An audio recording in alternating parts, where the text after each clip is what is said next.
Inside the presidential palace in Ouagadougou, President Ibrahim Traoré convened his cabinet.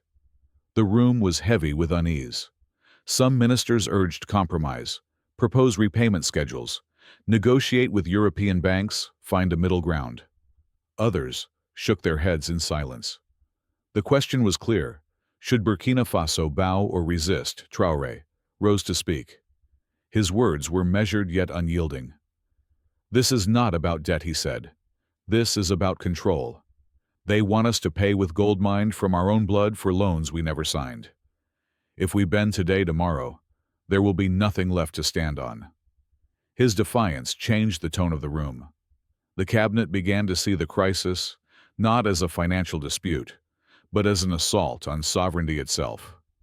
Outside those walls, the people had already reached the same conclusion.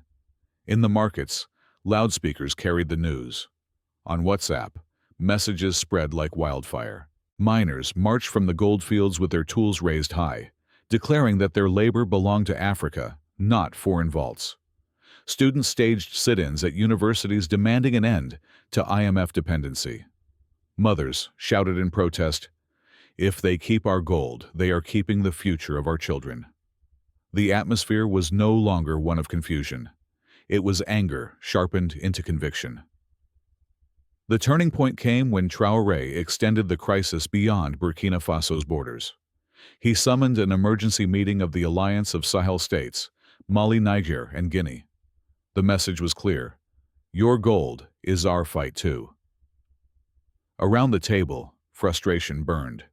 Each nation had its own story of reserves, frozen shipments delayed, or contracts rewritten at the stroke of a foreign pen. For the first time, an idea once dismissed as fantasy became a serious proposal: build an African reserve of gold created and guarded on African soil, beyond the reach of Paris, Brussels, or Washington. To some it was radical. To others it was survival. Ministers debated fiercely. One warned, "Sanctions will crush us if we defy the IMF." Another countered, "They already suffocate us. Sanctions have never fed our people." Outside, momentum was building. Protesters didn't just demand the release of Burkina Faso's gold, they demanded transformation. Youth groups painted murals of chained gold bars, breaking free. Farmers pledged to contribute to a people's fund to back financial independence. Even soldiers whispered in the barracks, "If they can seize gold, what will they seize next?" Western media mocked the plan as reckless populism. But in Africa, the perception was different. To the people, this was no gamble.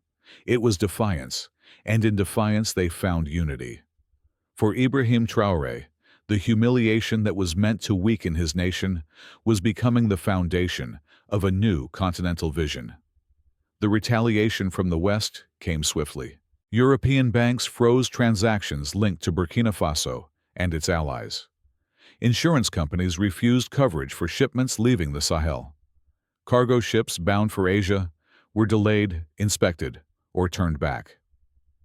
What was framed as financial compliance quickly turned into economic warfare.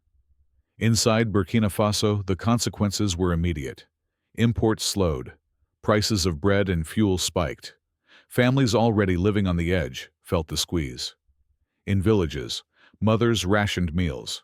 In the capital, markets grew tense as food supplies dwindled.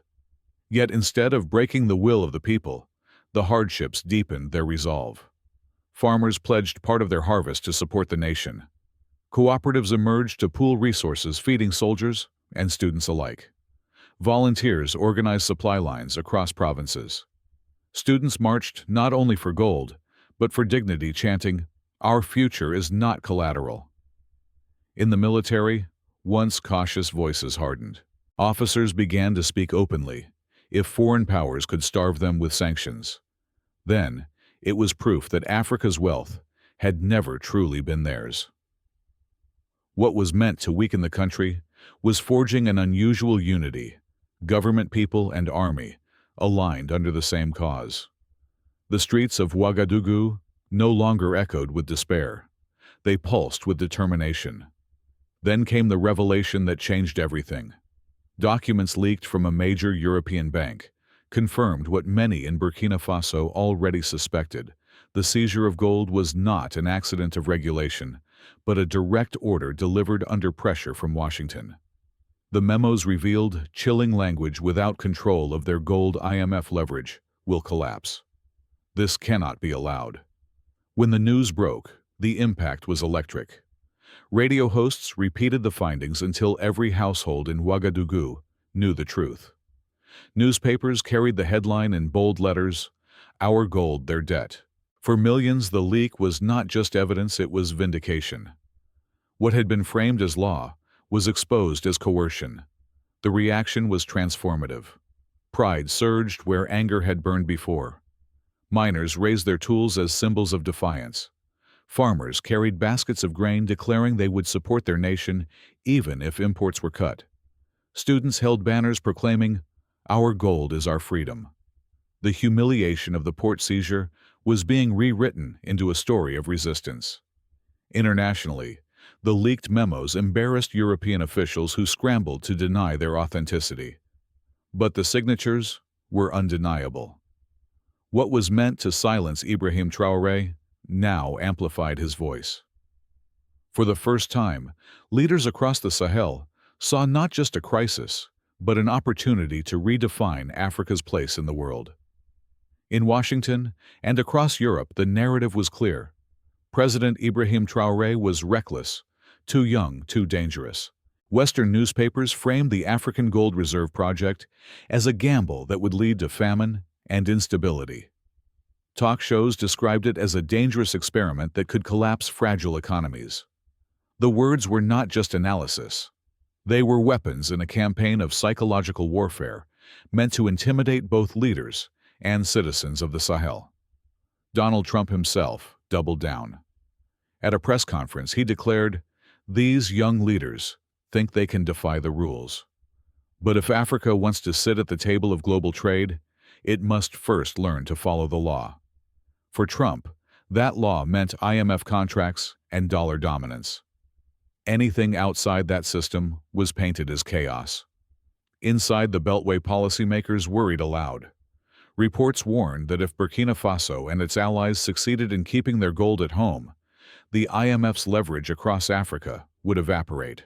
Financial institutions cautioned that the dollar's credibility could be shaken if gold-rich nations found new markets beyond Western control.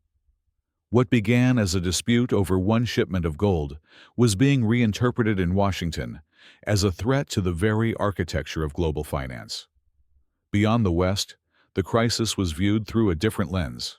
In Moscow, Beijing, and New Delhi, the events in Burkina Faso were followed with sharp interest. Within weeks, envoys from BRICS nations arrived quietly in Ouagadougou. Their offers were concrete: direct gold purchases, technology to refine reserves locally, and most importantly, markets that did not bow to Washington's pressure. For Traoré, this was not charity. It was a lifeline, a chance to prove that Africa could trade on its own terms.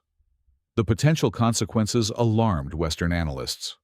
A respected London paper warned that if Africa aligned with BRICS on gold, it could destabilize the dollar itself. For decades, the dollar had rested not only on American strength, but on global acceptance.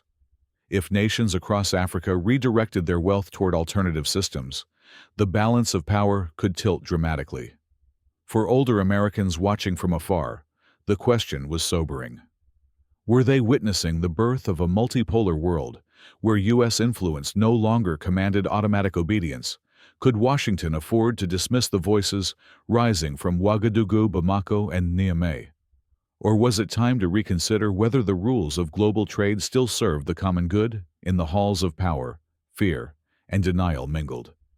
But in the streets of Africa, the feeling was different: pride, conviction, and the unshakable belief that their gold was no longer collateral, but freedom. What began as a national crisis soon spread into a continental awakening. At first, Burkina Faso stood alone, defying the seizure of its gold. But as the weeks unfolded, protests erupted in neighboring capitals. In Mali, Niger, and Guinea, crowds filled the streets carrying banners that read, "If they seize one of us, they seize all of us.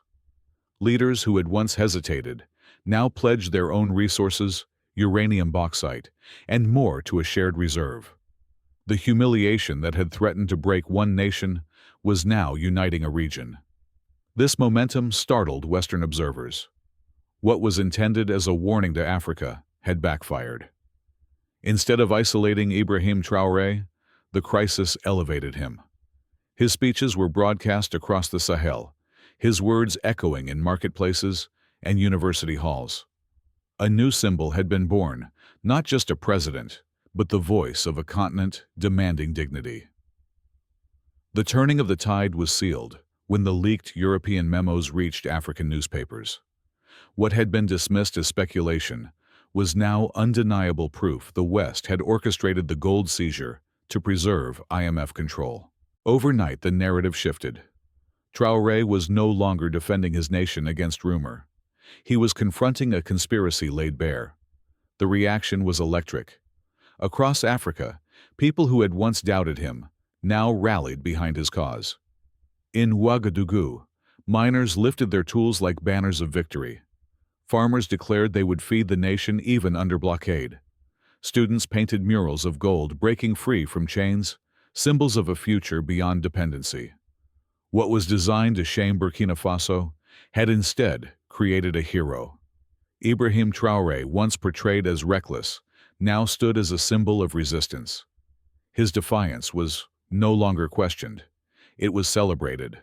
From the humiliation of a seized shipment to the birth of a continental vision, Burkina Faso's struggle became a turning point. What began as a crisis of debt and gold grew into a call for sovereignty, a call that echoed across Africa and reached the ears of the world. The sanctions, the propaganda, even the threats could not silence the voices rising from Ouagadougou. Instead, they awakened a new conviction: Africa's wealth belongs to Africa. President Ibrahim Traoré captured that spirit in one unforgettable phrase. "We did not ask permission to be free. We stood up to claim it." Those words were not only for Burkina Faso, but for every nation that has ever been told its destiny must be signed away in contracts it did not write. Today, the question is no longer whether Africa can resist. The question is how far this awakening will go and how the rest of the world will respond. If the courage of Ibrahim Traoré touches your heart, please share this story. Subscribe to this channel if you believe that truth is greater than headlines and that Africa's voice deserves to be heard. May God bless Africa, and may freedom always belong to those brave enough to claim it.